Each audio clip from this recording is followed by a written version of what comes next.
الحمد لله على نعمة الإسلام. Assalamualaikum warahmatullahi wabarakatuh.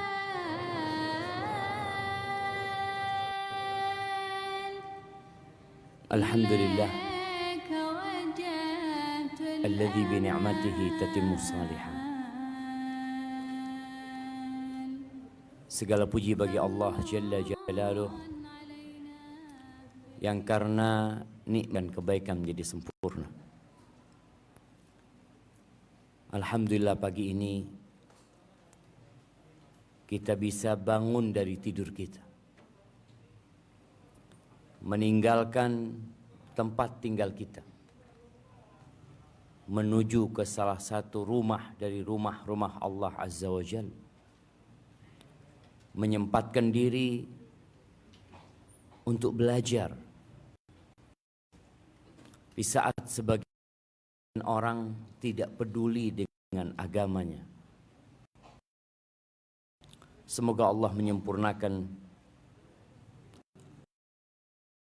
kita, nikmatnya untuk kita semua, dan kita dimatikan husnul khatimah. Allahumma salli wa sallim wa zid wa barik wa an'im ala sayyidina wa maulana Muhammadin wa ala alihi wa ashabihi ajma'in. Ya Allah, semoga salawat, salam, berkah dan nikmat senantiasa Engkau curahkan untuk hamba kekasih-Mu, untuk baginda Nabi kita Muhammad alaihi salatu wassalam, untuk keluarga beliau, untuk istri, untuk putra-putri beliau, sahabat Nabi. Semoga Allah meridhai kita bersama mereka. Amma ba'd, yang saya hormati Al-Ustaz Muhammad Nur Yasin hafizahullah ta'ala, dan yang saya muliakan semua yang hadir. Ahibati fillah, akhir-akhir ini kita sering mendengarkan berita kematian yang mendadak. Kawan-kawan yang kemarin bermain bersama kita, tahu-tahu hari ini diumumkan telah meninggal. Ada kejadian-kejadian yang tidak disangka-sangka. Sedang sungai, kawan-kawannya tahu-tahu ada banjir yang menyeret semua. Ada pesawat yang jatuh. Yang kita tahu semua yang ada di pesawat itu hampir tidak ada yang sakit. Mereka adalah orang-orang yang sehat, manusia-manusia yang sebelum naik pesawat sudah memiliki banyak rencana. Bahkan di atas pesawat pun mereka sedang menyusun rencana-rencana yang akan dilakukan tatkala pesawat itu landing. Tapi ternyata pesawat itu tidak pernah mendarat. Keluarga yang menunggu di bandara juga tidak pernah berpikir bahwasanya keluarganya tidak akan sampai ke tempat tujuan. Ada kapal laut yang bayangin orang-orang ketika naik kapal laut, bawa barangnya, bawa mobilnya, bawa motornya. Hampir nggak ada di benak orang-orang yang naik itu kalau mereka mau mati. Kalau orang berasa mau mati, biasanya sama keluarganya dibimbing untuk mengatakan La ilaha illallah. Dokter tuh kalau di ICU ngelihat pasiennya udah kayaknya mau berangkat nih, maka dipanggil semua keluarganya. Di tempat ICU yang biasanya hanya boleh menunggu satu orang, itu semua keluarga yang suruh masuk semuanya. Kenapa? Kayaknya sudah mau berangkat. Tapi banyak kejadian mati mendadak yang tanpa persiapan. Dan ini menunjukkan dekatnya hari kiamat. Rasulullah sallallahu alaihi wasallam diriwayatkan oleh Al-Imam At-Tabrani, tatkala beliau menyebutkan tanda-tanda kiamat, beliau mengatakan inna min amaratis sa'ah an yadhhar mautul faj'ah. Di antara tanda-tanda kiamat itu banyaknya orang mati mendadak. Ahibati fillah, mati itu biasa. Artinya orang mati itu ya biasa. Dari dulu sering kita dengar orang mati, Ustaz.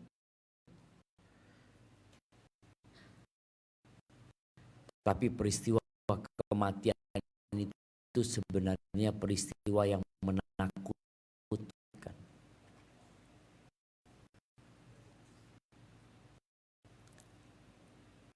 Kalau antum duduk, kemudian ada yang ngeprui sama martil, kepalanya dikepruk sama martil, 2, 3, 4, 5 kali.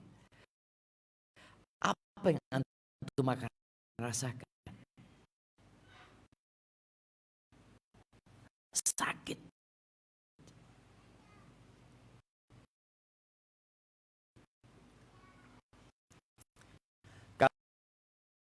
Kalau ada orang dipotong kakinya dari jauh putih, apa yang dia satu mana yang satu itu dicabut, jamaah. Bukan tangan saja, tapi seluruh tubuhnya. Rasul sallallahu alaihi wasallam mengatakan, ala inna lil mauti la sakarat. Kematian itu ada sekaratnya. Hanya saja para ulama menyebutkan, kenapa orang mati itu kok nggak sampai teriak-teriak ya? Kalau dia dipukulin, dicabutin kukunya, mungkin dinyos pakai api kepalanya, dia teriak kesakitan. Tapi ketika ruhnya dicabut perlahan-lahan, dia nggak mampu berteriak. Karena sakit sudah nggak kebayang. Kalau Rasul sallallahu alaihi wasallam saja pingsan, siuman, pingsan, siuman. Aisyah radhiyallahu taala mengatakan, setelah aku melihat apa yang terjadi dengan Rasul sallallahu alaihi wasallam ketika ruhnya dicabut, aku sekarang nggak kepikiran lagi kalau ngelihat orang kok kayaknya matinya gampang ya. Iya, tapi tetap proses ditariknya ruh itu menyakitkan. Ahibati fillah, kullu nafsin dha'iqatul maut. Ya. Kalau hari ini kita mendapatkan kiriman berita fulan meninggal dunia, suatu saat kita yang akan jadi berita. Kita sering mendapatkan kiriman inna lillahi wa inna ilaihi raji'un. Telah meninggal dunia fulan bin fulan. Akan dimakamkan insyaallah setelah salat zuhur di Masjid Thaibah sini. Suatu saat nama kita, nama ana, nama antum akan disebutkan. Dan setelah itu kita akan dilupakan. Anak-anak yang ketika orang tuanya meninggal dunia sibuk mempersiapkan pemakaman buat orang tuanya. Anak punya paman hari Ahad kemarin. Itu sakit. Asar itu kita dapat video kondisi beliau. Adik-adik ngomong, apa kita nggak berangkat ke Malang? Di Malang, anak punya paman. Anak ngomong sama Abah, Bah, malam ini berangkat, Bah. Kata Abah, besok pagi aja. Habis subuh kita berangkat. Malam itu anak kepikiran. Sebelum subuh anak bangun, anak buka handphone anak. Dan betul, beliau telah meninggal dunia. Menunggu proses pemakaman agak ribet. Nunggu anaknya yang dari Jakarta, ya. Nunggu kuburannya digali. Ada sebagian keluarga yang ingin jenazahnya dimakamkan di Jember. Sebagian keluarga memang udahlah biar di Malang aja. Sampai akhirnya ada kesepakatan dikuburkan di Malang. Setelah selesai proses pemakaman, selesai. Kira-kira apa yang akan dibicarakan selanjutnya? Apa jemaah? Ya apa warisan nih? Iya. Orang tua yang capek, lelah, ngumpulin harta. Selesai. Kita mau berapa tahun lagi hidup jemaah? Yashibu ibnu Adam. Kata Nabi SAW, anak manusia itu jadi tua. Shape. Jadi beruban ya. Kita kadang-kadang lihat nih, Masya Allah banyak yang sudah tua-tua. Yang sudah beruban, wa yabqal itsnan. Tapi ada dua yang tetap muda di dirinya. Antum mau lihat orang sudah putih jenggotnya, sudah bungkuk-bungkuk jalannya. Antum jangan pikir dia sudah tua. Ada dua yang tetap muda di diri dia. Apa jamaah? Al-hirsu wal aman. Ambisi dan angan-angan. Tetap kepingin ini, kepingin itu. Padahal wis tuwe. Ya, itu ujian. Rasul sallallahu alaihi wasallam bersama sahabatnya, beliau bikin satu kotak di tanah. Agar sahabat lebih faham dengan apa yang hendak Nabi jelaskan alaihi salatu wasallam. Di tengah-tengah kota itu beliau bikin satu garis yang keluar kota. Di kanan kiri garis yang di dalam kotak itu.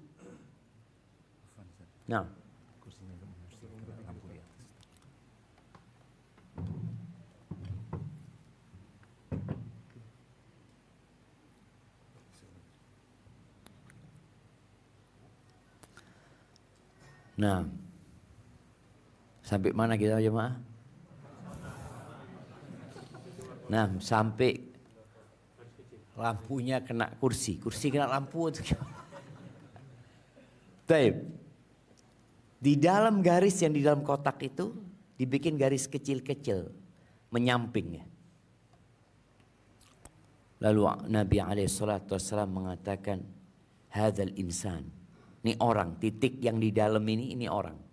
Dibuat satu titik terus garis keluar. Sedangkan yang keluar dari kotak ini itu angan-angannya. Kotak itu adalah ajalnya. Kemudian garis yang menyamping di dalam kotak itu apa? A'rad. Ya, bencana-bencana, musibah-musibah.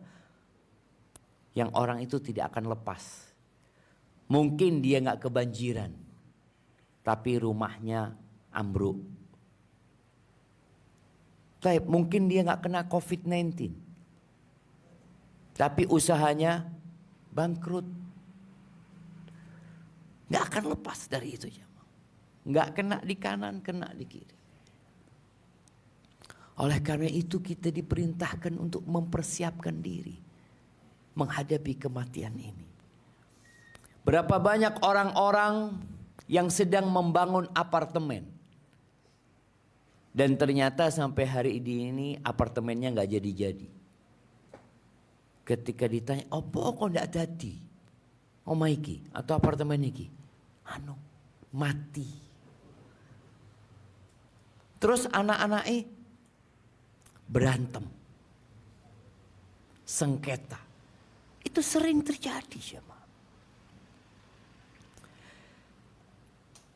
Rasul sallallahu alaihi wasallam menyuruh kita untuk banyak mengingat kematian, banyak. Aktsiru dzikra hadzimil ladzat. Kalian perbanyak mengingat kematian. Kenapa kita disuruh mengingat kematian, jemaah? Karena banyak orang lupa. Orang lalai. Kalau sudah keluar rumah, bekerja, melihat dunia ini, dia lupa dengan kematian. Bahkan resiko kematian itu tidak pernah dipikirkan sama dia.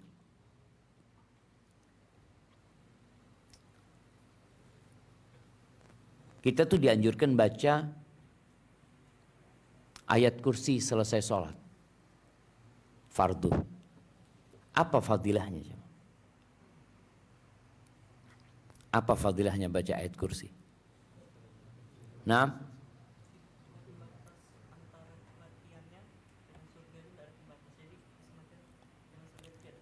iya, tidak ada yang menghalangi dia masuk surga kecuali nunggu mati dia. Artinya kalau dia mati, insya Allah masuk surga. Tapi ketika antum membaca ayat kursi setelah sholat, mikir nggak antum? Aku mau baca apa? Lek mati insya Allah mlebu surga. Habis subuh baca ayat kursi. Bisa jadi kita mati sebelum zuhur. Tapi anawis duwe amalan ya Allah. Mudah-mudahan mlebu surga ya Allah. Habis zuhur baca lagi karena turun mati. Oh belum mati anak. Loh iya. Baca lagi habis zuhur. Karena boleh jadi kita mati sebelum asar. Habis asar kita baca lagi. Itu ingat mati kita. Karena kita tahu kalau kita mati dalam kondisi telah membaca ayat kursi, insya Allah masuk surga. Maghrib juga seperti itu, Isya seperti itu. Mau tidur kita baca lagi. Ini salah satu bentuk kita mengingat kematian. Ketika mau tidur selain baca ayat kursi, kita membaca apa? Bismikallahumma amutu wa ahya. Ya Allah, dengan namamu ya Allah aku mati. Dengan namamu aku hidup. Tapi besok aku mau berangkat ke mana? Mikir, iya besok mau berangkat berencana tafadhol. Tapi mati itu datang. Tanpa pernah pamit dulu sama kita. Nabi SAW mengatakan, Aktsiru dzikra hadzimil ladzat. Fama dzakarahu abdun qat wa huwa fi dhiq illa wassa'ahu alaih. Apa faedahnya mengingat kematian? Di antaranya, tidaklah seorang hamba mengingat kematian dalam kondisi sulit. Dia punya masalah, dia punya musibah, masalah ekonomi, masalah keluarga, apa saja. Kalau dia sulit lalu ingat mati, urusannya jadi luas jemaah. Lah wong aku maring ini mati. Ketika dia umpamanya bangkrut, bentar lagi aku mati kata dia. Jadi dia merasa dijalani aja hidup ini. Kenapa ada orang-orang yang terlilit hutang lalu bunuh diri? Dia ingat mati apa enggak? Loh Ustaz, dia malah kepingin mati Ustaz. Tapi yang jadi masalah dia tidak mengingat dengan apa yang setelah kematian. Pikirnya dia kalau aku mati selesai urusannya. Loh tunggu dulu. Dinteni malaikat. Iya. Kematian ini disebut hadzimul ladzat. Pemutus segala kelezatan. Engkau gak bisa nambah satu amalan. Selesai putus sudah. Wala dzakarahu wa huwa fi sa'atin. Dan tidaklah yang mengingatnya itu orang sedang dalam keluasan rizki, dalam kesenangan, dalam kegembiraan, lalu ingat dengan kematian, illa dhayyaqahu alaih, melainkan dia akan merasa sempit. Dia akan mengatakan bentar lagi semua akan aku tinggalkan. Hadis ini diriwayatkan oleh Ibnu Hibban. Nabi alaihi salatu wassalam menceritakan kepada kita proses kematian. Ya paling tidak informasi dari Nabi alaihi salatu wassalam ini memotivasi kita untuk menjadi yang mana. Karena manusia itu cuma ada dua. Innal abrara lafi na'im wa innal fujjara lafi jahim. Orang-orang baik itu di surga, orang-orang jahat itu di neraka. Al-Bara bin Azib menceritakan bahwa Nabi SAW bersabda, Innal abdal mu'min idza kana fi inqita'in minad dunya wa iqbalin minal akhirah. Sesungguhnya seorang hamba yang beriman, tatkala dia dalam kondisi berputus dari kehidupan dunia ini dan menuju kepada kehidupan akhirat. Ingat, kematian, kemudian kuburan, itu adalah awal persinggahan akhirat.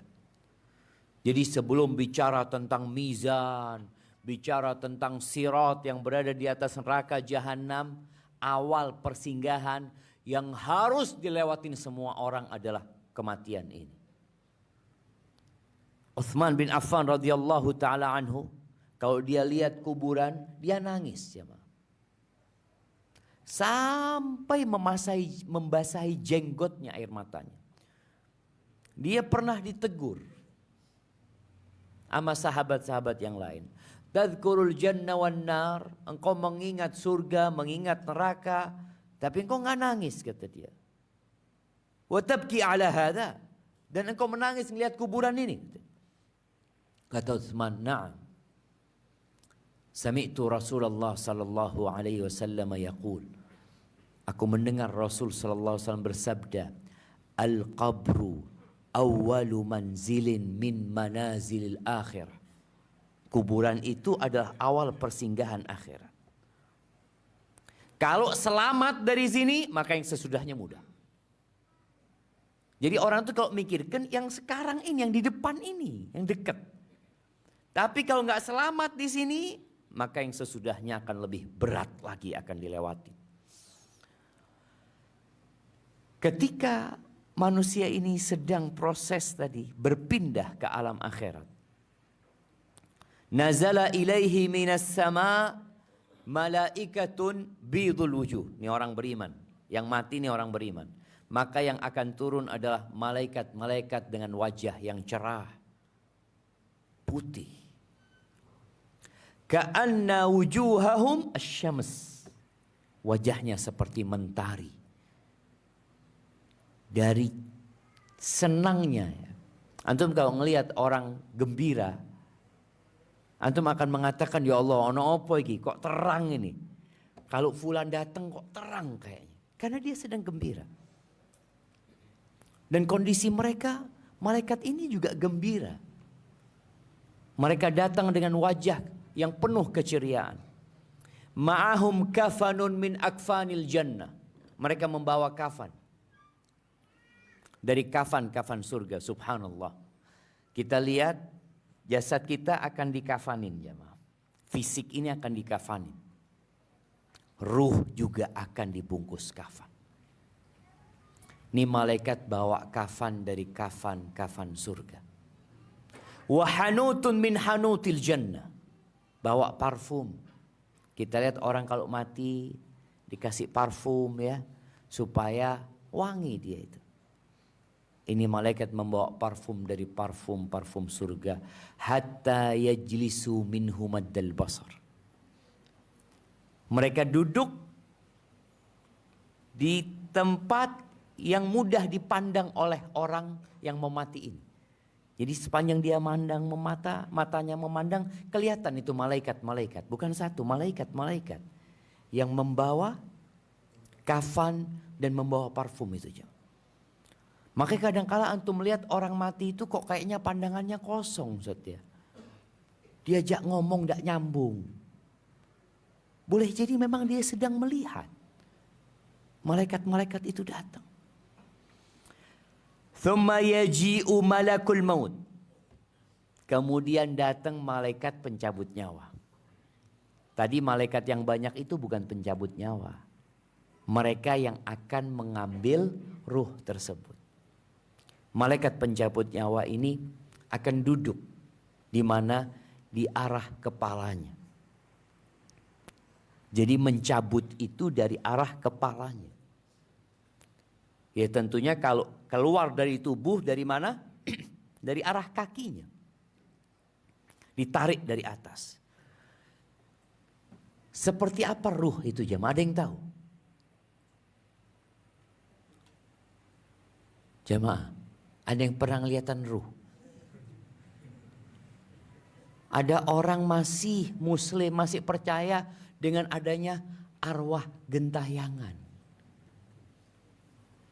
Nggak ada jemaah. Orang kalau sudah dicabut ruhnya itu berpindah kepada alam yang berbeda. Manusia yang sudah memiliki berbagai peralatan yang canggih. Sampai hari ini nggak bisa mereka mengetahui ruh itu seperti apa. Tapi ketika dicabut nyawa, mereka melihat bahwasanya panas tubuh manusia itu menghilang sedikit demi sedikit. Dan dirasakan, kita jangan perlu alat ya. Orang yang nunggu orang sekarat itu, tahu-tahu pegang kakinya sudah dingin. Dingin, tapi masih dia, masih belum mati. Perlahan-lahan dicabut. Fayaqul, lalu malaikat pencabut nyawa ini mengatakan kepada ruh ini, ya ayyatuhan nafsut tayyibah. Masya Allah. Wahai jiwa yang tayyibah. Kita sekarang berada di masjid tayyibah. Masya Allah. Tayyibah itu yang penuh dengan kebaikan. Ukhruji, keluar engkau. Kemana keluar? Ila maghfiratin minallahi wa ridwan. Keluarlah engkau menuju kepada ampunan Allah dan keridhaannya. Mau keluar enggak jemaah? Mau. Kalau orang umpamanya dari mobil yang bagus, dia naik mobil yang bagus. Hei mas, mudun mas. Keluar kemana? Pesawat jet pribadi. Oh bismillah. Langsung buka turun dia. Kalau sudah turun mas kemana? Penjara. Astagfirullah. Nggak, anak-anak di sini aja. Iya. Perasaan manusia ketika dia disuruh keluar dari tempat yang bagus menuju ke tempat yang lebih bagus, seneng dia. Tapi dari tempat yang bagus menuju tempat yang jelek dan buruk, nggak mau. Ini jiwa dikatakan ukhruji ila maghfiratin minallahi wa ridwan. Fatakhruj, keluar dia. Fatasilu kama tasilul qatra fis siqa. Mengalir ruhnya keluar itu seperti antum lihat morong. Kalau airnya dituangkan itu mudah sekali jamaah. Tapi sakit jamaah. Mudah tapi sakit. Kenapa sakit? Karena harus berpisah dari saraf-saraf, urat-urat, semuanya dia harus. Tapi dia keluar. Sakitnya itu terlupakan tatkala melihat nikmat yang akan diterima. Bagaimana Fatimah binti Muhammadin radhiyallahu taala anha ketika dia melihat ayahnya sedang sekarat. Fatimah mengatakan, "Wa karba abatah." Kata dia, "Ya Allah, kok parah banget kondisi ayahku. Kok susah banget." Kata Nabi SAW, "La karba ala abika ba'dal yum." Nggak ada lagi kesusahan buat bapakmu sebentar lagi. Selesai sudah semuanya. Tapi proses ini harus dilewati. Harus dilewatin gitu. Fayakhudhuha fa idza akhadhaha lam yada'uha fi yadihi. Akhirnya diambil nih sama malaikat pencabut nyawa. Ketika ruh itu diambil sama malaikat pencabut nyawa, dipegang sama tangannya, malaikat-malaikat yang tadi datang itu tidak membiarkan. Di tangannya malaikat pencabut nyawa. Lam yada'uha fi yadihi tarfata ain hatta ya'khudhuha. Sekejap mata pun gak ditinggal, langsung diambil ruh itu. Lalu sama mereka ditaruh di kafan, dari kafan-kafan surga, dan diberi parfum dari parfum-parfum surga. Wa yakhruj minha ka'atyabi nafhati misk. Ruh ini keluar membawa aroma yang lebih wangi daripada misik. Antum jangan kemudian beli misik ke pasar, saya mau beli minyak misik, kepingin mencium kira-kira aromanya ruh kalau keluar tuh seperti apa. Berapa harga misik di Surabaya jemaah? Nah, ada yang jualan parfum di sini. Jangan malu antum. Siapa yang jualan parfum? Angkat tangan jemaah. Biasanya jualannya ikhwan itu apa? Herbal, parfum. Enggak tapi jemaah, seharusnya kita lebih dari itu. Taib, yang jualan parfum siapa? Anda kepingin tanya harganya parfum misik ini berapa di sini? Ada yang tahu? Oke, kalau nggak ada yang jualan, yang pernah beli. Nggak ada Ustaz, Ana dikasih Ustaz. Tidak tahu harganya. Taib. Ya, nggak tahu kalau di sini mungkin ada yang harga 100.000 ya. 5 mili itu. Ada mungkin yang harganya 1 juta. Di Medina, Ana masih ingat Syekh cerita. Misik yang asli itu 1 tula. Ingat minyak misik ini dari darah dan nanah rusa ya, kijang. Dari darah dan nanahnya kijang. Bagaimana dia kemudian jadi wangi sekali. Itu harganya 11.000 real. Ya kira-kira 40 juta aja. Itu 5 mili. Makanya kalau antum ngelihat misik di sini, Ana pernah pakai misik dimarahin sama ayah Ana. Kata ayah Ana, oh pergi minyak nyong-nyong. Kata dia. Karena beli yang murahan gitu loh jamaah.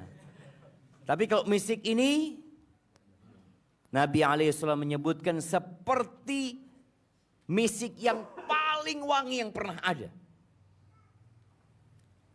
Wujidat ala wajhil ard. Seperti parfum misik yang paling wangi yang pernah ada di muka bumi ini jamaah. Ini sudah kehidupan akhirat jamaah. Fayas'aduna biha fala yamurruna ala mala'in minal malaika illa qalu ma hadzal ruhut thayyib. Akhirnya ruh itu setelah dibungkus kafan dengan parfum yang wangi dibawa naik ke langit. Tidaklah mereka melewatin malaikat dari malaikat-malaikat Allah kecuali para malaikat itu akan berkata, apa ini? Ruh yang baik, yang wangi ini siapa ini kata dia. Ini belum sampai ke langit dunia, belum. Fayaquluna fulan ibn fulan. Disebutkan namanya dan nama ayahnya. Bi ahsani asma'ihi allati kanu yusammunaha biha fid dunya. Akan dipanggil dengan nama yang paling bagus yang dia dinamakan di dunia. Nama yang terindah. Karena ada orang-orang yang lahir namanya mungkin kurang bagus. Sopo jenengi? Ribut bin Topan. Ribut bin Topan. Pernah lihat orang namanya Ribut? Ada ya Pak. Bapaknya siapa? Topan jenengi. Iya Ribut Topan. Tapi ketika dia belajar, dia ngaji, kan biasanya ada nama hijrah, dia ganti namanya. Mungkin di KTP-nya tetap nama Ribut bin Topan. Tapi dia dipanggil tidak lagi dengan kata-kata itu. Dan inilah yang akan dikatakan oleh malaikat. dengan nama yang paling bagus yang dia dinamakan di dunia. Yang orang memanggil dia dengan panggilan tersebut. Hatta yantahu bihi ila sama'id dunya. Sampai ke langit dunia, langit yang pertama. Fayastaftihuna lahu fayuftah lahu. Mereka minta dibuka. Karena langit ini ada penjaga-penjaganya. Bagaimana Jibril alaihissalam juga ketika mau masuk ke langit pertama pada peristiwa Isra Mi'raj itu minta izin.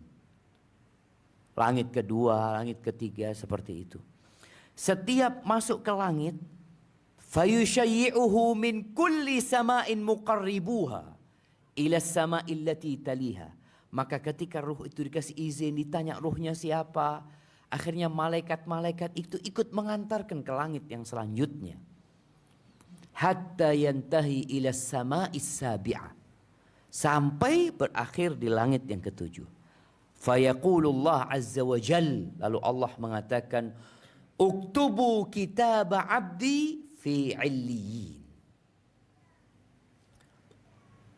Tulis catatan hambaku ini, amalan dia di kitabnya Illiyin. Kitabnya orang-orang penghuni surga. Kitabnya orang-orang baik. Wa ma adraka ma illiyun kitabum marqum. Dicatat ya ma. Jadi catatannya itu jelas. Namanya fulan ada di mana jelas. Kemudian Allah mengatakan ala jalla jalaluhu wa a'idu abdi ilal ardi. Balikkan hambaku ke dunia, ke bumi. Kenapa? Fa inni minha khalaqtuhum wa fiha u'iduhum wa minha ukhrijuhum taratan ukhra.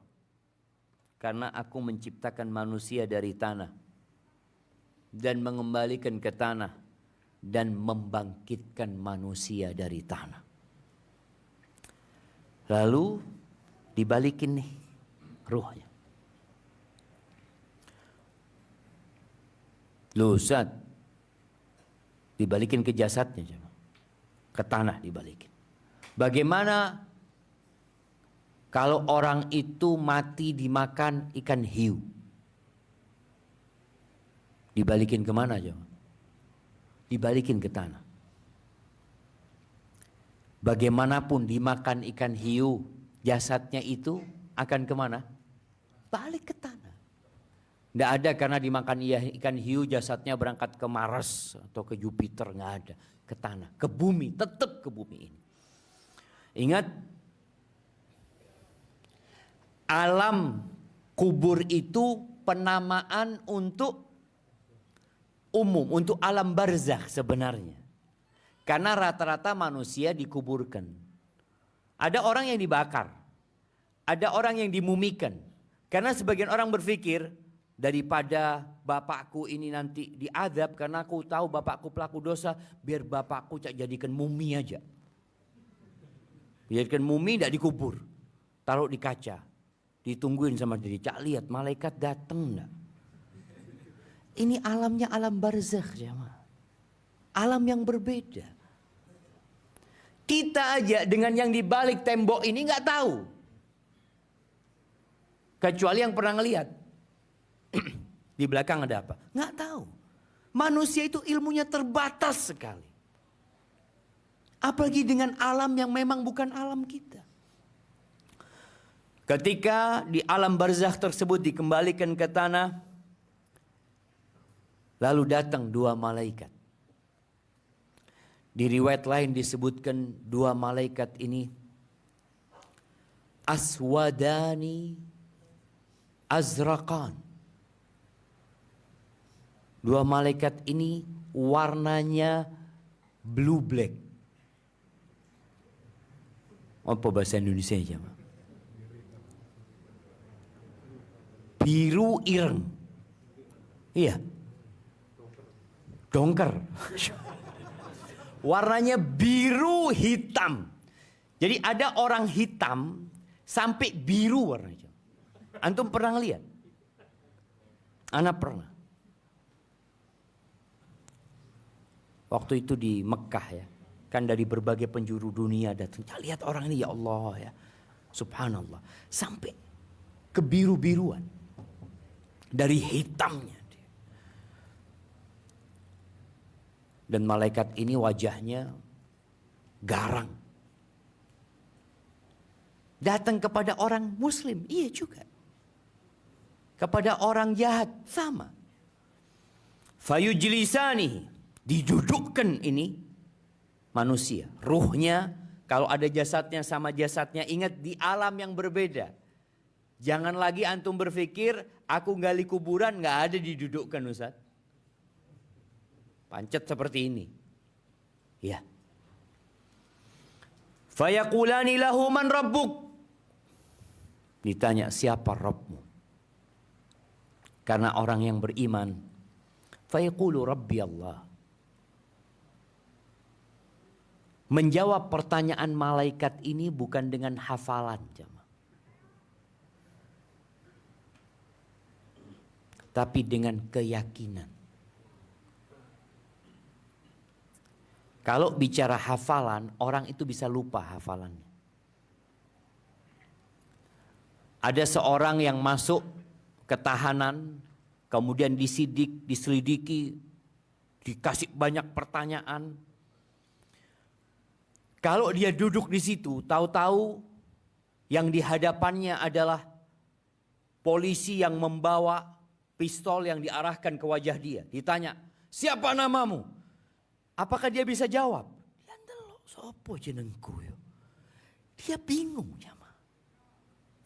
Oleh karena itu Rasul sallallahu alaihi wasallam setelah menguburkan para sahabatnya, setelah menguburkan putrinya, menguburkan orang-orang yang soleh di antara para sahabat Nabi, beliau berdiri mengatakan, "Istaghfiru li akhikum wasalullaha lahu at-tathbit fa innahu al-an yus'al." Mohonkan ampun buat saudara kalian dan mintakan kepada Allah keteguhan. Ini buat para sahabat, bayangkan. Fa innahu al-an yus'al. Dia sekarang sedang ditanya. Pertanyaannya 3. Kita udah dapat bocoran. Kita tahu jawabannya. Tapi sekali lagi, menjawabnya bukan dengan hafalan. Ini orang, Allah teguhkan hatinya. Dia mengatakan, Rabbi Allah. Rabbku adalah Allah. Fayaqulani lahu ma dinuk. Apa agamamu? Fayaqulu dinil Islam. Islam agamaku. Fayaqulani lahu ma hadzal rajul alladhi bu'itha fikum. Siapa tuh orang yang diutus di tengah-tengah kalian? Muhammad itu siapa? Kata orang ini, fayaqul huwa Rasulullah sallallahu alaihi wasallam. Fayaqulani lahu wa ma ilmuk. Dari mana engkau tahu? Ditanya lagi. Engkau tahu dari mana gitu loh. Fayaqulu qara'tu kitab Allah. Aku baca Al-Quran. Aku baca kitab Allah. Fa'amantu bihi wa saddaqtu. Aku beriman. Aku percaya dengan Al-Quranul Karim. Artinya ini orang bukan Islam-Islaman. Ini orang bukan Islam KTP. Dia berilmu. Dia meyakini agamanya. Kita hidup di masa sekarang ini banyak orang Islam yang Islamophobia. Yang takut sama Islam. Yang memandang Islam itu radikal. Hukum Islam itu zalim. Na'udzubillah min dzalik. Al-Quran itu, aduh, udah gak relevan lagi untuk dipakai di zaman sekarang. Na'udzubillah min dzalik. Sedangkan orang ini, ketika ditanya, wa ma ilmuka, ilmumu apa? Engkau tahu dari mana gitu loh. Kata dia, aku baca Quran. Aku baca, aku beriman, aku percaya. Fayunadi munadin minas sama'an sadaqa abdi. Lalu ada yang menyeru dari langit mengatakan, benar hambaku ini. Benar.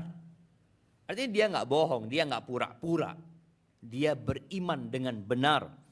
Fa'afrishuhu minal jannah. Bentangkan karpet permadani dari surga buat dia. Ingat di alam barzakh sana. Wa albisuhu minal jannah. Kasih pakaian dari surga buat dia. Waftahu lahu baban ilal jannah. Bukakan bagi dia pintu ke surga. Fayatihi min rauhiha wa tibiha. Ketika dibukakan itu pintu menuju ke surga, dia mencium aromanya, wanginya, segarnya. Ya Allah jemaah ya. Antum kebayang kalau antum kepanasan, ongkep, sumuk, tahu-tahu ada pintu dari kamar ber-AC. Ya Allah segeri. Gimana kalau itu pintu ke surga? Apa yang akan dirasakan oleh orang ini? Yang anaknya menangis, istrinya menangis, keluarganya menangis, meneteskan air mata. Dia bergembira jemaah. Ketika mencium aroma itu. Wa yufsahu lahu fi qabrihi madda basari. Kuburan yang menurut kita cuma 1 kali 2 meter. Ternyata di alam sana diluaskan sepanjang mata memandang.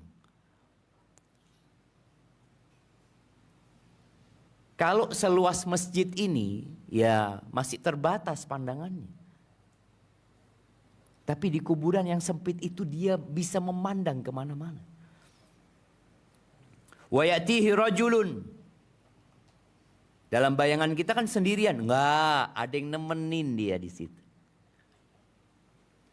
Karena yang mengantarkan jenazah itu 3 kan?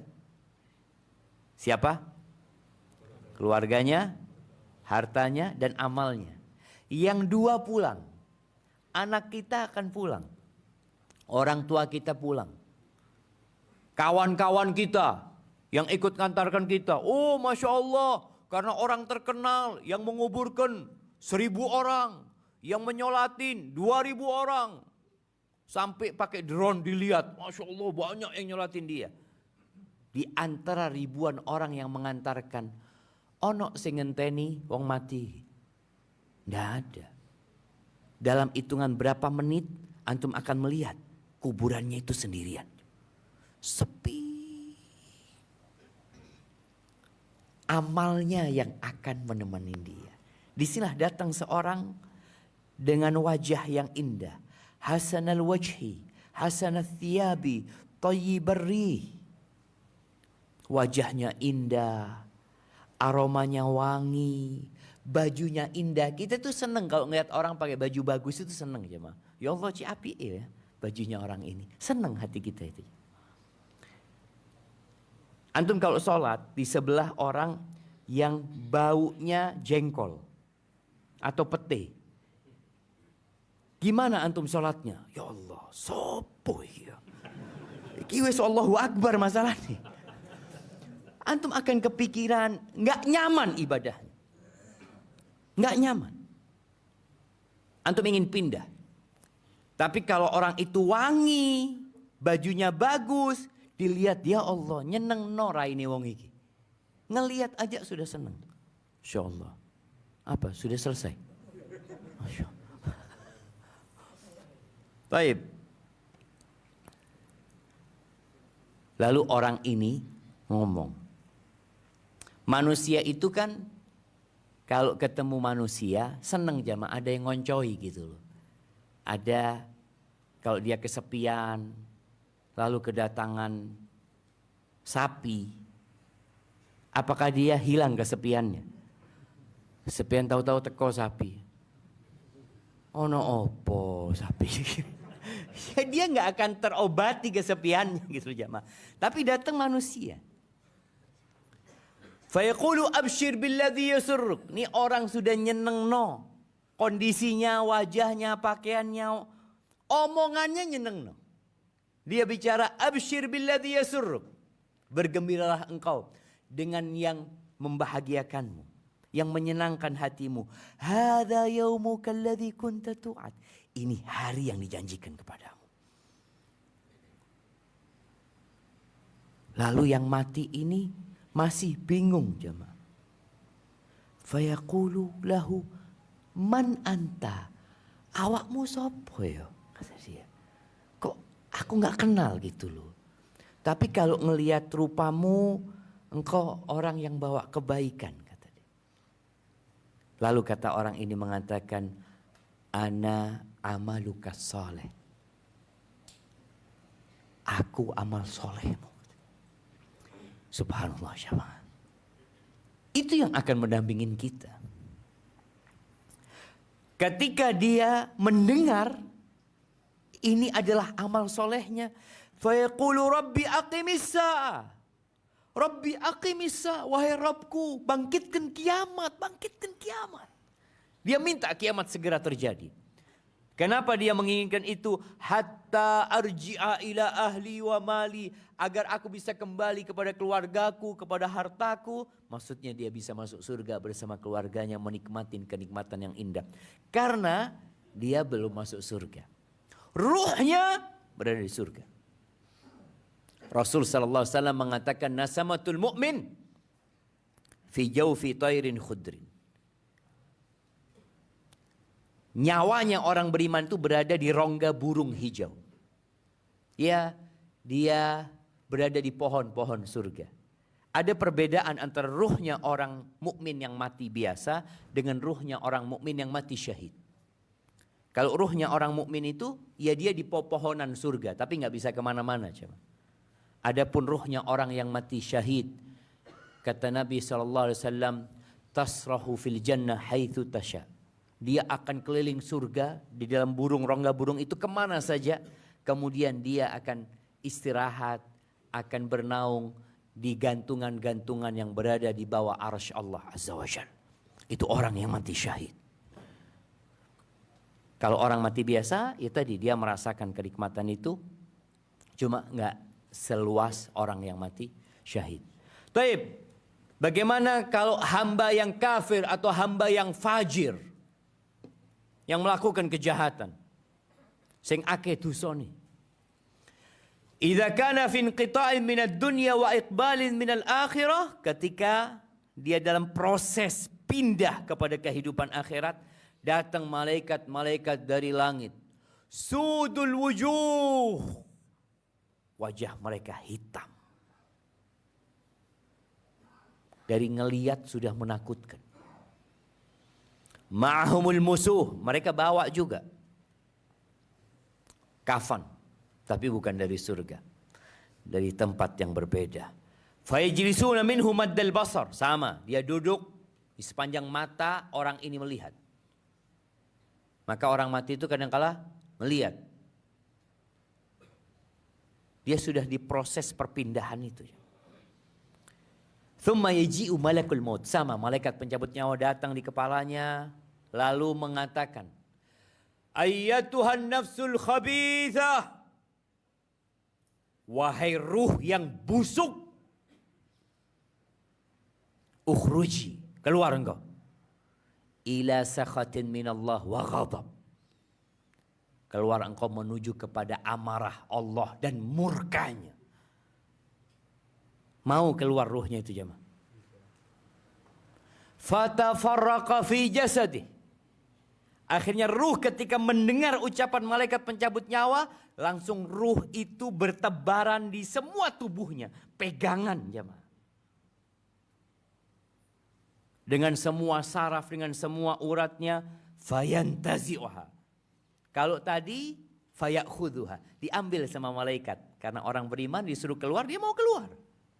Langsung diambil. Tapi kalau ini dicabut.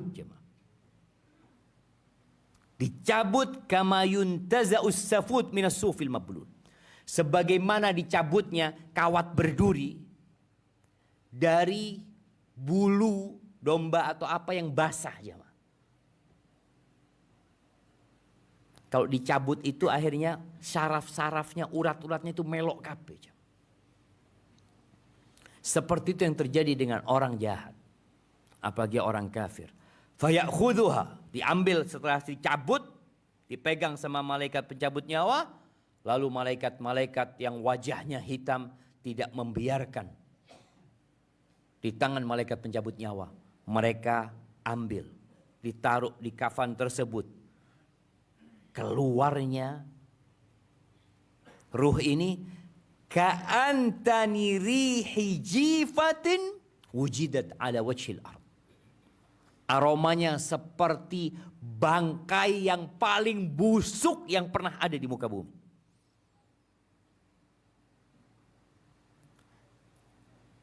Kita mungkin pernah mencium bangkai tikus. Kita pernah mencium bangkai kucing. Ada yang pernah mencium bangkai manusia.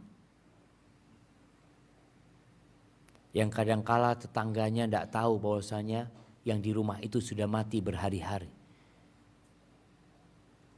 Itu boleh jadi durasi atau jarak ya 100 meter, orang itu mencium bau busuk. Ini ruhnya orang yang fajir. Maka jangan sampai kita pura-pura baik. Kita ini kadangkala ya kalau di masjid semuanya baik. Tapi apakah kita benar baik atau tidak? Allah kenal sama kita jemaah. Orang-orang gak kenal sama kita. Fayas'aduna biha, dibawa nih naik ke langit. Tidak pernah mereka melewatin malaikat-malaikat Allah, melainkan para malaikat bertanya, "Ma hadzal ruhul khabith?" Ruh busuk, ruh yang menjijikkan ini ruhnya siapa ini? Fulan bin Fulan. Bi akbahi asma'i. Dipanggil dengan nama yang paling buruk yang dia dinamakan di dunia. Ada orang yang namanya bagus, tapi panggilannya buruk. Karena orang jahat biasanya dikasih label macam-macam sama orang kampung. Ya, dia akan dipanggil dengan nama terburuk dia yang dia dipanggil di bumi ini. Maka malaikat ketika sampai ke langit dunia, mereka minta dibukakan. Nggak dibukakan. Nggak dikasih izin. Lalu Nabi SAW membaca firman Allah, La tufattahu lahum abwabus sama. Nggak akan dibukakan bagi mereka pintu langit. Lalu Allah mengatakan, Uktubu kitabahu fi sijjin fil ardi sufla. Tulis catatan dia, amalan dia dalam sijjin, di bumi yang terendah. Ruhnya itu bukan dikembalikan tapi dilemparkan. Ruhnya itu. Bayangin bagaimana orang kalau jatuh dari ketinggian ya 100 meter. Bagaimana kalau dari ketinggian 1000 meter. Ini dilemparkan ruhnya. Lalu dikembalikan kepada jasadnya. Datang lagi malaikat. 2 malaikat yang warnanya biru hitam. Fayaqulani lahu man rabbuk. Ditanya siapa Rabbmu? Fayaqul la adri. Dia mengatakan enggak tahu aku, kata dia. Enggak tahu. Dalam riwayat lain disebutkan sami'tun nas yaquluna faqultu. Aku mendengar orang-orang mengatakan Tuhannya Allah, aku juga ikut mengatakan Allah. Jadi Islami ikut-ikutan. Sebagian orang di Indonesia ini sebenarnya bukan orang Islam. Makanya sempat ramai beberapa tahun yang lalu tentang dilegalkannya aliran kepercayaan. Orang-orang yang punya yang Islam, yang aliran kepercayaan tadi, kejawen, biasanya KTP-nya Islam dia. Karena belum kata mereka karena nggak boleh agama lain gitu loh maksudnya. Ya akhirnya dia Islam karena keluarganya Islam. Maka dia nggak pernah tahu Islam itu apa. Ditanya Tuhannya siapa? Dia mengatakan la adri. Fayaqulani lahu madinuk, apa agamamu? Nggak tahu aku, kata dia. Tapi aku mendengar orang-orang mengatakan Islam, ya kataku Islam. Lalu ditanya, ma hadzal rajul ladzi bu'itsa fikum. Kalau orang itu siapa? Enggak tahu. Tapi aku mendengar namanya Muhammad SAW, katanya utusan Allah. Katanya. Maka ingat, menjawabnya itu jamaah bukan dengan hafalan, tapi dengan keyakinan. Fayunadi munadin minas sama. Maka akan ada yang menyeru dari langit mengatakan, an kadzaba abdi, dusta hamba ini. Fa'afrishuhu minan nar. Kasih dia permadani dari neraka. Waftahu lahu baban ilan nar. Bukakan pintu ke neraka. Maka datang panasnya, datang aroma neraka. Wa yudayyak alaihi qabruhu. Kalau yang tadi yang mukmin diluaskan kuburannya, seluas mata memandang, kalau ini disempitkan kuburannya sampai tulang-tulang dia berantakan. Lalu datang seorang laki-laki, kalau dia laki, datang seorang kepada dia, qabihul wajh, wajahnya buruk. Qabihul thiyab, wajahnya buruk, pakaiannya buruk, busuk baunya.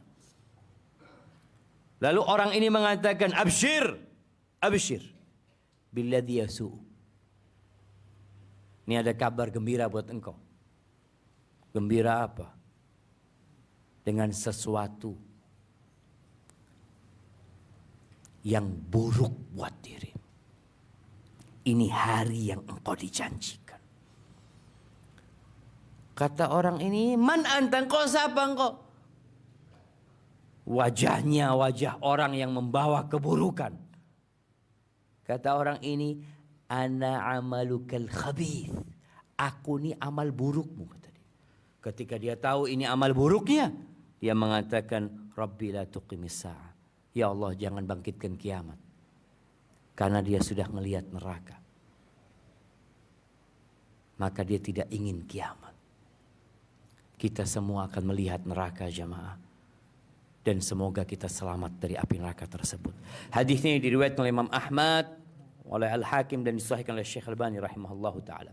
Tapi apa yang perlu kita lakukan? Siap-siap. Selalu siap. Nabi memberikan wasiat kepada Abdullah bin Umar bin Khattab, ya. Bagaimana beliau memegang pundaknya Abdullah bin Umar bin Khattab sambil mengatakan, kun fid dunya ka'annaka gharib aw abiru sabil. Hiduplah di dunia seperti orang asing. Nih mahasiswa-mahasiswa yang tinggal di sini, yang tinggal di Surabaya, biasanya yang ada dalam benak mereka mau pulang kan. Dia nggak bikin rumah di sini. Oh enggak Pak Ustadz, saya selesai insya Allah pulang Pak Ustadz. Ya, seperti orang asing, seperti perantau yang selalu ingin pulang, yang selalu dia siap-siap, aku nanti pulang. Makanya kalau punya rezeki, antum lihat teman-teman kita yang kerja di Malaysia, yang kerja di luar negeri, kalau punya rezeki bikin rumahnya di mana? Di Indonesia. Di Indonesia, nggak bikin rumah di sana dia.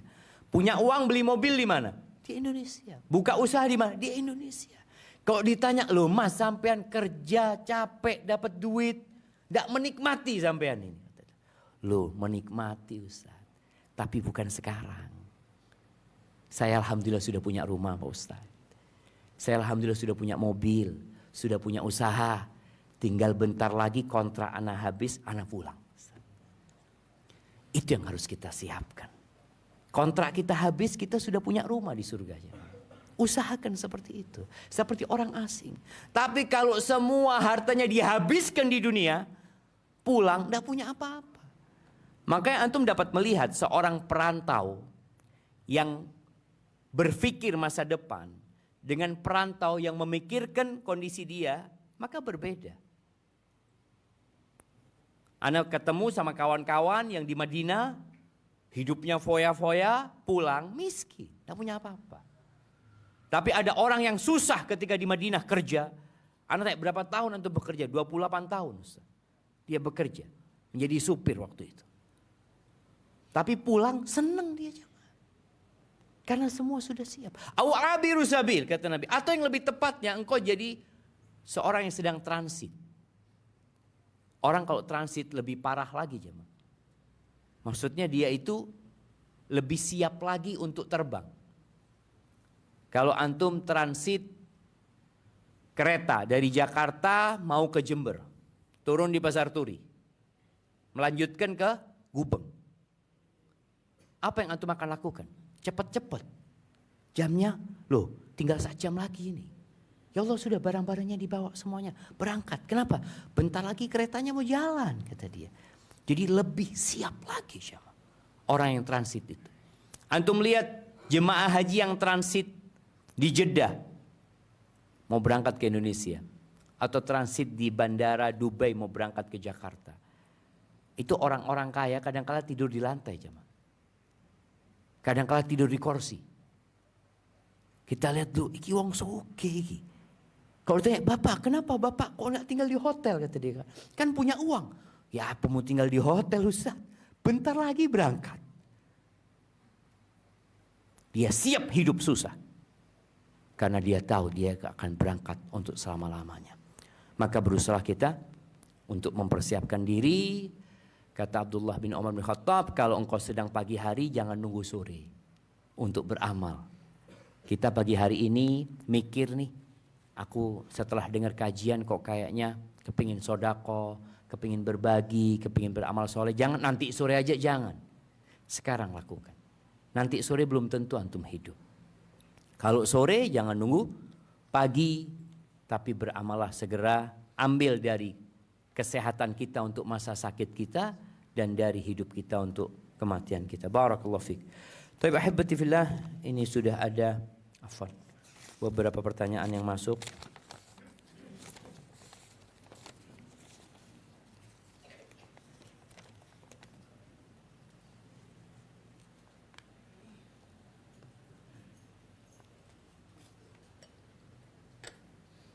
Izin minum dulu aja, bismillah.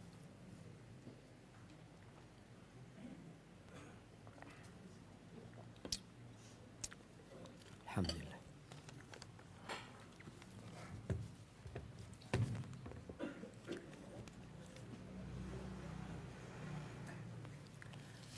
Kayaknya kalau ada pertanyaan dikumpulkan di bawah dulu jamaah.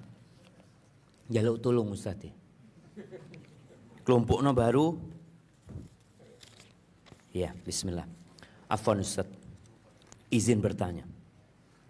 Kenapa nggih ana merasa ada gap, ada jarak dengan ikhwan-ikhwan kita yang memiliki kelebihan rizki, the have, kata dia. Seakan ikhwan ini mengeksklusifkan diri hanya untuk sesamanya yang juga kaum berpunya. Bukankah Utsman bin Affan rahimahullahu ta'ala radhiyallahu ta'ala anhu dan Abdurrahman bin Auf mudah ditemui pada zamannya? Jazakallahu khairan. Ya, boleh jadi ini perasaan. Ngerti perasaan jemaah? Kita itu merasa kok kayaknya dia ada jarak sama anak. Padahal kita yang gak enak untuk mendekat sama dia. Kita harus berbaik sangka sama saudara kita. Kan antum tadi merasa kok koyok kayak gitu katanya. Ini yang pertama. Yang kedua, harta itu ada efek sampingnya. Orang itu kalau punya harta kadangkala jadi sombong. Kadangkala dia ya nggak ingin kumpul sama orang-orang miskin. Ada penyakit seperti itu. Oleh karena itu Rasul Shallallahu Alaihi Wasallam berpesan kepada Abu Dzar radhiyallahu taala anhu, wa ausani bihubbil masakin waddunu minhum. Aku dikasih wasiat sama Nabi alaihi salatu wassalam agar aku cinta kepada orang miskin, cinta dan dekat sama mereka. Subhanallah jamaah. Maka orang-orang yang kaya ini harus cinta sama orang-orang miskin. Loh kenapa Anda cinta sama mereka? Kenapa jamaah? Ternyata kita itu jadi kaya karena orang-orang miskin. Mungkin orang kaya ini nggak merasa. Rasul sallallahu alaihi wasallam mengatakan, innama tunsaruna wa turzaquna bidu'afaikum. Kalian itu sama Allah ditolong, dibantu, dikasih rizki karena orang-orang yang lemah di antara kalian. Jadi orang kaya itu harus sadar ketika Allah bukakan pintu rizki, ini gara-gara adanya orang-orang miskin, orang-orang lemah. Bagaimana kalau orang miskin memboikot orang kaya? Orang miskin tidak mau jualan beras. Saya mau tanam beras tak makan dewe. Orang miskin tidak mau membangunkan rumahnya orang kaya. Dilihat orang kaya bangun rumah, enggak, bangunan dewe. Orang kaya mobilnya bagus, minta disupirin, enggak, supirono dewe. Apakah akan ada orang kaya? Enggak ada. Pembantu di rumah orang kaya, enggak ada yang mau jadi pembantu orang miskin. Apakah orang kaya tetap kaya? Enggak. Dia jadi pembantu, dia jadi sopir. Kalau dia mau masak sendiri. Maka kalau dikatakan mungkin ada orang-orang kaya yang merasa ada jarak sama orang miskin, maka ingat dengan wasiat Nabi SAW. Dan antum yang mungkin tidak punya harta, antum harus jadi orang kaya. Ya apa jadi orang kaya jemaah? Ustaz, ana ini kepingin Ustaz jadi orang kaya, tapi sampai saat ini tidak suki-suki Ustaz. Berarti antum punya penyakit. Muslim itu harus semuanya jadi orang kaya. Kata Nabi SAW, "Laisal ghina an kathratil arad, walakinnal ghina ghinan nafas." Kaya itu bukan dengan banyaknya harta benda, bukan. Tapi kaya itu kaya jiwa. Maka setiap muslim antum harus merasa kaya jiwanya. Dengan tidak minta-minta sama orang kaya. Orang kaya itu kadang-kala kalau ngelihat orang miskin ini, oh ono perlu nih koyo ngutang iki. Kadang-kala seperti itu. Enggak, antum harus punya kekayaan dengan cara tidak butuh sama orang. Supaya orang kaya itu merasa antum lebih kaya dari dia. Ini orang padahal cak lihat motornya, subhanallah Ustaz. Itu masih pakai bensin campur. Campur dorong kadang-kadang antum lihat jemaah ada orang motornya bensin campur. Tapi soge aja. Soge hatinya. Maka jadilah antum orang kaya sehingga nyaman duduk sama orang kaya. Walaupun antum tidak punya harta yang banyak tapi jiwanya kaya. Dan ketika melihat orang kaya, antum harus menundukkan pandangan. Karena antum bisa jadi orang miskin. Kalau melihat orang kaya, antum bisa jadi orang miskin kan? Tapi kalau antum lihat orang yang lebih miskin dari antum jadi kaya. Maka Nabi SAW nyuruh kita melihat kepada yang di bawah kita, jangan melihat kepada yang di atas kita. Jadi seperti itu, dan insya Allah gap itu akan hilang. Bagaimana di masa Nabi SAW ada satu sahabat yang dikenal dengan bapaknya orang miskin. Dan ada satu istri Nabi yang dikenal ibunya orang miskin. Siapa sahabat yang dikenal bapaknya orang miskin? Jemaah, ada hadiahnya Ustaz. Nanti hadiahnya menyusul. Nah, siapa jemaah? Abu Dzar Al-Ghifari. Beliau yang dapat wasiat untuk dekat sama orang miskin, tapi nggak dikenal sebagai bapaknya orang miskin. Ada sahabat Nabi, sepupunya Nabi Muhammad SAW. Siapa? Ja'far. Masya Allah. Ja'far itu ngundang orang miskin ke rumahnya jamaah. Makan di rumah. Kadang-kala di rumahnya Ja'far itu nggak ada makanan. Habis maksudnya makanan itu. Punya madu Ja'far itu. Madu dulu itu ditaruh seperti di guci jemaah ya. Karena sudah madu Arab tuh lengket jemaah. Kadang-kala dituang itu nggak netes. Akhirnya sama Ja'far itu dihancurin jemaah. Gucinya dihancurin, lalu dibagi-bagi pecahannya itu jemaah. Untuk dijilatin sama orang-orang itu bersama mereka, subhanallah. Ada Ja'far radhiyallahu taala anhu. Adapun yang dikenal sebagai ibunya orang miskin siapa? Istrinya Nabi Zainab ya. Radhiyallahu taala anha. Baik. Ustaz hafizakallah. Paman saya wafat. Beberapa jam sebelumnya masih aktivitas seperti biasanya. Ke sawah pagi-pagi, pulang, cuci tangan, terus roboh dan wafat. Pertanyaannya, apakah kematian mendadak seperti itu tidak merasakan sakaratul maut? Jemaah, sakaratul maut itu proses dicabutnya nyawa. Ada yang tidak merasakan sakaratul maut? Ya namanya dicabut nyawa semuanya pasti merasakan sakarat. Cuma disebutkan tadi bahwasanya rasa sakit itu membuat orang itu sudah nggak bisa teriak ya ma. Nggak bisa teriak dia.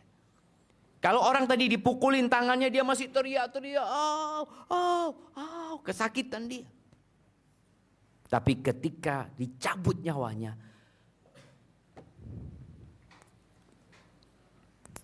Amr bin As itu kepingin sekali tahu, ya apa rasanya kematian. Kalau ada orang mau mati sama Amr ditanya, tolong engkau kasih tahu ya apa kematian itu. Iki wong teh mati kon cerita kematian. Ketika Amr bin As mau meninggal dunia, anaknya ngomong sama bapaknya, Abdullah bin Amr, ayah engkau selalu kepingin tahu gimana sih kematian itu prosesnya. Sekarang kau ceritakan ayahku. Kata Amr, aku sekarang seakan-akan gunung itu ada di dadaku. Dan aku bernafas dari lubang jarum, kata dia. Jadi sesuatu yang sangat dahsyat sekali. Makanya orang yang mati mendadak, ada sebuah riwayat yang diperselisihkan oleh para ulama, tapi mauquf kepada Aisyah radhiyallahu taala anha sahih. Athar ini menyebutkan bahwasanya orang yang mati mendadak itu, kalau itu orang beriman, rohah lil mukmin, maka sebagai tempat istirahat buat mukmin. Istirahatnya nggak merasakan sakarat, tetap merasakan sakarat, tapi tidak merasakan sakit yang berkepanjangan. Kan ada orang yang masih sakit jamaah sebulan baru mati, tapi ada orang yang langsung mati. Itu buat orang beriman. Kalau sudah siap mati, mati mendadak aman buat dia. Tapi kalau nggak siap mati, dia belum sempat tobat. Biasanya orang kalau sudah sakitnya parah kan, datang keluarganya, dikatakan banyak baca istighfar ya, banyak tobat. Kemudian masih bisa tulis wasiat. Tapi kalau langsung mati nggak bisa. Namun buat orang jahat, maka mati mendadak itu adalah pencabutan nyawa yang menyakitkan sekali. Hukuman dari Allah Subhanahu wa taala. Karena dia belum sempat bertobat. Jadi tinggal kalau bicara paman antum tergantung. Kalau dia adalah orang yang soleh, semoga itu jadi kematian yang baik ya. Karena dia nggak perlu merasakan sakit yang berkepanjangan. Tapi kalau bicara sekarat, tetap jamaah proses dicabutnya nyawa itu semua orang merasakan. Ada orang, memang ada riwayat tentang orang yang mati syahid di medan perang. Itu disebutkan dia merasakan sakaratul maut itu kaqarsa, seperti cubitan atau seperti gigitan semut. Karena sejak awal peperangan dia itu sudah merasakan tebasan pedang yang dia lihat. Jadi dia sudah merasakan sakit batinnya dengan hal itu. Maka Allah ringankan buat orang yang mati syahid seperti dicabut, seperti dicubit atau digigit semut itu.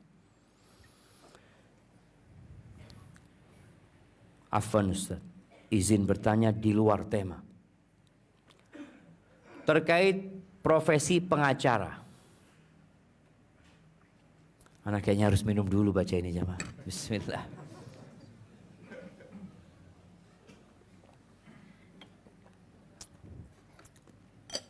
Pengacara ini singkatan apa profesi jam? Hah? Ada yang mengatakan singkatan apa? Pengangguran banyak acara. Banyak yang sifatnya pembelaan. Yang berkaitan dengan peristiwa hukumnya dan bersifat diharamkan, contohnya pencurian, perzinaan, penipuan. Pertanyaannya, apakah pembelaan terhadap masalah tersebut pengacara juga dalam posisi akibat dosa yang dilakukan kliennya? Mohon penjelasannya. Baik. Kalau bicara membela kezaliman, maka dia telah melakukan kezaliman. Tapi kalau dia enggak, Ustaz, jadi memang secara hukum klien Ana salah, Ana tahu dia salah, tapi bagaimana ya dia mendapatkan hukuman? Kan hukuman itu kadangkala ada yang maksimal, ada yang minimal gitu. Tetap dihukum. Ana tidak mengatakan dia nggak salah, Ustaz, tapi dia ini sudah bertobat, alhamdulillah. Jadi harapannya bagaimana hukumannya ringan. Bukan membela kezaliman, bukan membenarkan yang salah, enggak, tetap menyalahkan dia. Jadi pengacara ini hanya berharap bagaimana kliennya ini dihukum ringan, tapi bukan membenarkan dia, enggak. Semoga yang seperti itu tidak termasuk dia berkongsi dalam dosanya. Apalagi kliennya sudah bertobat. Nabi SAW itu menyuruh kita idra'u al-hudud bisyubuhat. Kalau ada orang yang melakukan pelanggaran yang harus kena hukuman, itu kalau bisa dibantulah. Ada datang seorang kepada Nabi SAW mengatakan, ya Rasulullah, aku berzina. Kata Nabi SAW, mungkin kau cuma mencium dia engkau. Mungkin kau cuma pegang-pegang. Enggak, Rasulullah, aku berzina gitu. Nabi ingin orang ini sudah pulang sana sudah. Kalau kau sudah bertobat sudah selesai. Pernah kejadian sahabat Nabi radhiyallahu taala anhu yang bernama Ma'is. Ma'is ini berzina. Lalu ngomong sama sohibnya, aku ini berzina, kata dia. Dia maksudnya mau cari solusi. Sama sohibnya dibawa ke Nabi SAW.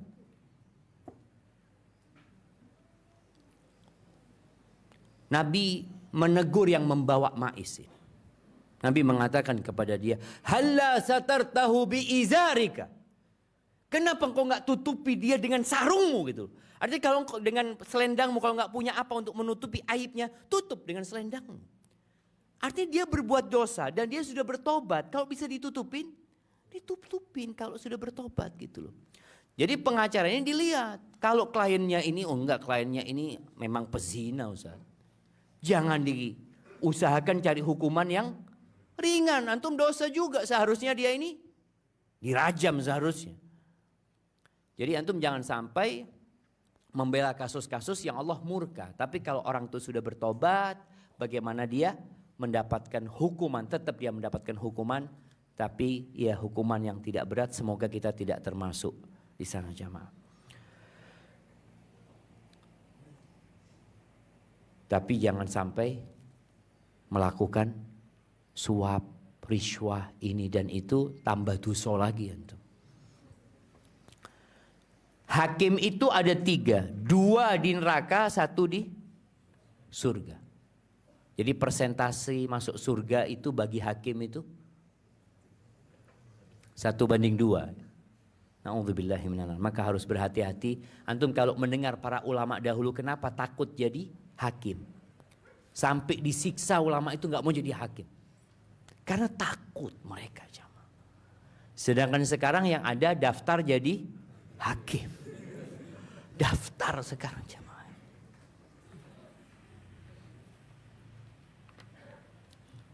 Apakah boleh suami menceritakan situasi rumah tangganya dengan istri pertamanya kepada istri keduanya dan sebaliknya, Ustaz? Karena suami menganggap seorang diri. Apakah itu termasuk juga ghibah? Mohon solusinya. Ini ngeluh duwe bojo loro.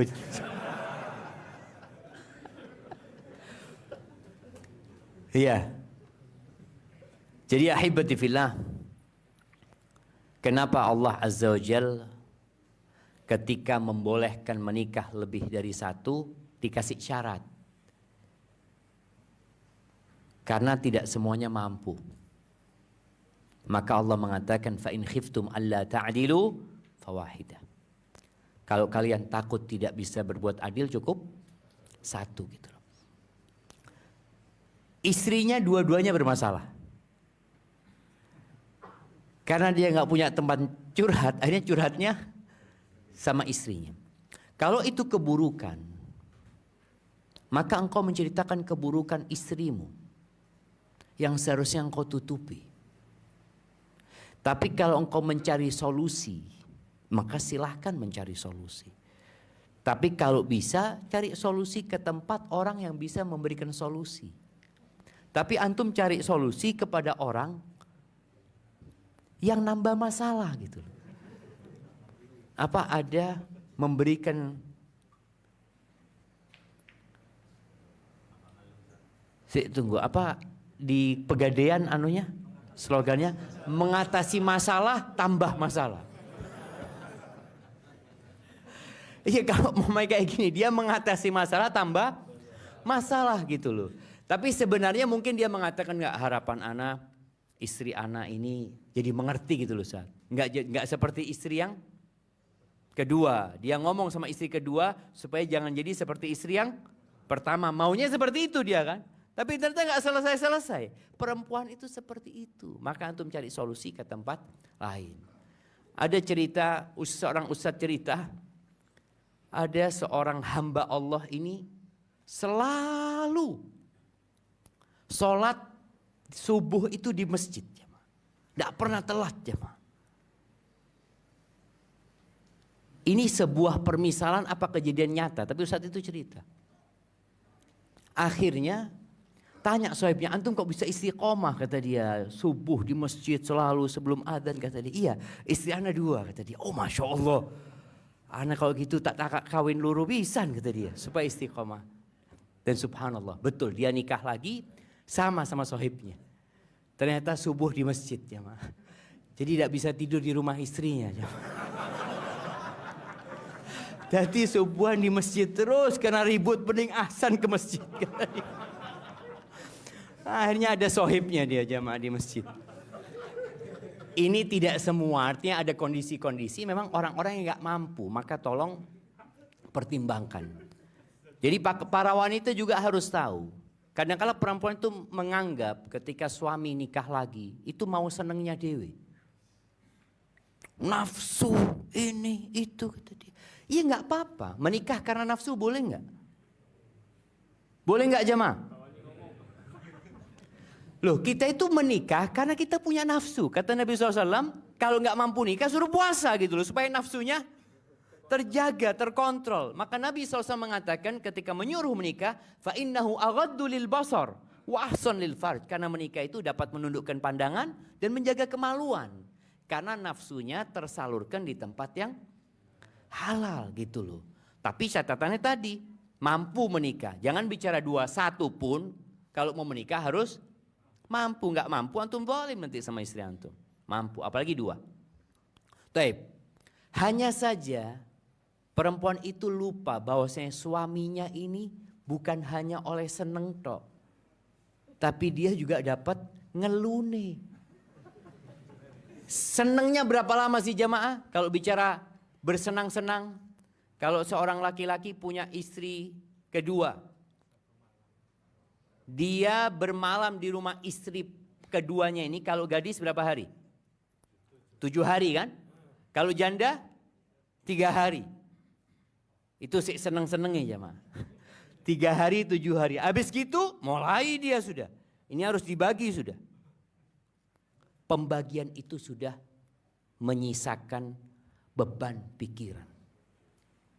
Dia harus ke sini, dia harus ke sini. Belum anaknya yang sakit, belum ini. Jadi tolong para wanita memaklumi suaminya. Jadi kadang-kala mereka nuntut. Ini kan masalahnya istri pertama nuntut, istri kedua nuntut seperti itu. Akhirnya tidur di masjid. Masjid. Allahu Akbar. Ya artinya jangan sampai kita menghibain saudara kita. Masya Allah. Loh, ini sampai jam piro Ustaz? Wis jam 6 jamaah. Berapa lagi? Satu lagi ya. Ini kayaknya Ustaz Muhammad Turi Hasin yang jawab. Ustaz, anak serahkan ke antum.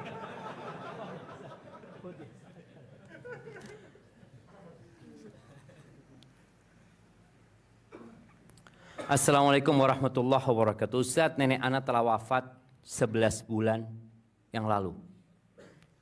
Kemudian 2 bulan kemarin Ana mengunjungi makam nenek Ana untuk mendoakan dan mengingat kematian.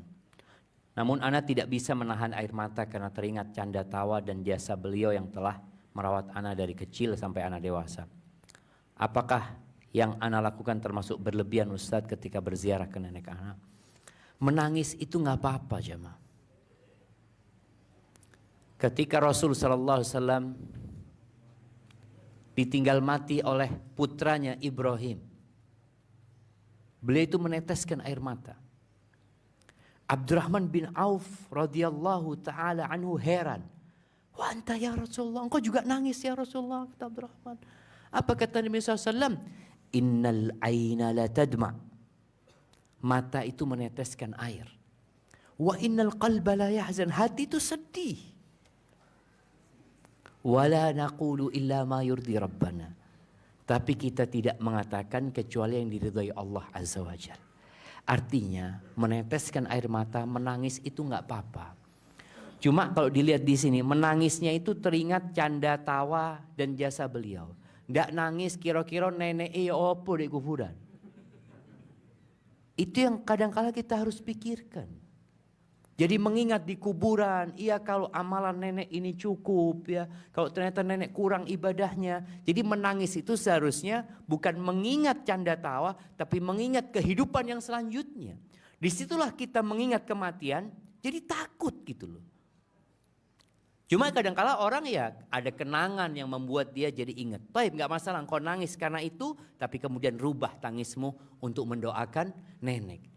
Jadi rasa sedih itu mengantarkan kepada semangat untuk mendoakan nenek yang sudah merawat, bagaimana kebaikan dia, bersodakoh untuk dia. Artinya sang cucu ini berusaha untuk terus membalas budi baik orang yang pernah baik sama dia, yang sudah tidak bisa menambah amalan lagi, maka dia yang memperbanyak istighfar untuk orang-orang tersebut.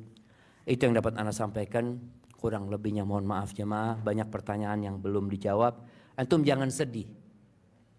Antum jangan mikir ya Allah aku kesel nulis tidak diwoco Ustaz. Berarti itu kan kadang-kala kan orang jadi, insya Allah catatan antum akan dapatkan di rapot antum pada hari kiamat. Karena antum sudah mencatat dan antum sudah berusaha, semuanya itu walaupun sebesar semut kita akan mendapatkan balasan darinya. Subhanakallahumma bihamdika asyhadu an la ilaha illa anta astaghfiruka wa atubu ilaik. Assalamualaikum warahmatullahi wabarakatuh.